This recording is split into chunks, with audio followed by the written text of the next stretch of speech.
There's actually a term in existential psychology and philosophy called facticity. And facticity is the element where you totally are in touch with your own particular existence.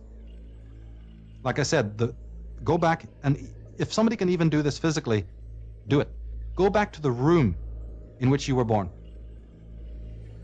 Go back to the cot in which you laid. Go back to the first experiences that you had when you were young, and then go from there. Try to track, even if you only have to do it in your mind, then okay. But even if you can do some of this physical, look at the clothes that you once wore. Look at the pencil that you once wrote with in school. You know, these things lie in the attic, so to speak. And Heidegger was very much into this. He was always talking about how you don't see the doorknob when you open it. You have no feeling when you sit in a chair of that experience. What is the chair doing? Does it have a life of its own, you know? Why do you never contemplate your relationship with the light, with the chair that you sit on, with the knife and fork that you eat from, with your own body, with your own cells, with the way your eyes blink, with the color blue? Do you have any relationship yourself with the color green, or is it just there and everybody has a relationship with it and it's just basically invisible, and you have this numbness, this comfortable numbness with everything that exists in the world? What does a tree mean for you? What was your first scent of air like when you first realized the wind is on your face and so forth and so on? These are what roots a man back in his own existence. When you go to the mountain, instead of looking at the mountain and wanting to know its essence, why don't you link with it animistically and find out what it would like to be a mountain?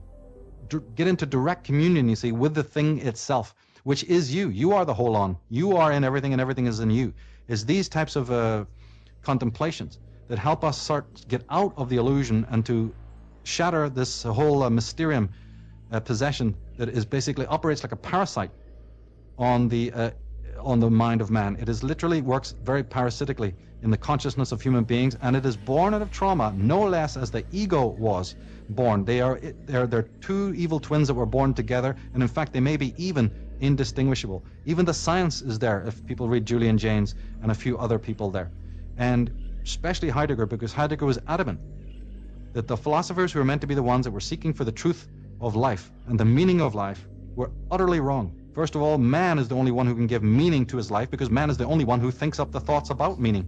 All that man can know is his thoughts about things, but he's also got to be able to doubt those thoughts. He's got to understand the root of where those thoughts are coming from. Are those thoughts just a product of your social persona? Are they conditioned by how other people see you and the approval ratings, that you don't really have a sense of self at all? You know, all of these questions that we've tried to deal with in these 3 interviews need to be all taken holistically, and never forget that the ancient men said that man had in fact fallen. He's not progressing, he is falling away from the oracle or the font of all truth. So are we doing that? Are we getting further away, or are we actually getting closer? And second most important thing, to never lose the idea or the understanding, never to help your mind be deluded, both consciously or unconsciously, that you have any creation over your own mind or nature. Nature is the prime datum. Nature created God, as the Taoists are saying. They created your mind, and it created man. You are the, if you want to call it, subservient metaphysically and ontologically to nature. And therefore the acts that you do towards nature, personally and under the guise of technology, you are literally doing it to your creator. So one day walk out in nature, wherever you happen to be, and say hello to your creator, because there she is lying right in front of you every single day. When you wake up in the morning, do you ever greet the day and say, hello day, thank you for housing me, thank you for being here, I am walking through you today? What relationship do we have with time? What relationship do we have to the light that greets our eyes every morning? That's just something that happens. When, Heidegger used to say that when the eyes are open and the light meets your eyes, it is at that moment that you must say hello. And he used the word thankfulness, and he said that the same German word for thank you is the same word, Henrik, as thinking. It's the word root for thinking and for gratitude are the same in German. So that your very thought must be an act of gratitude, first and foremost, to be embraced by the day that it is your relation. You are related to it.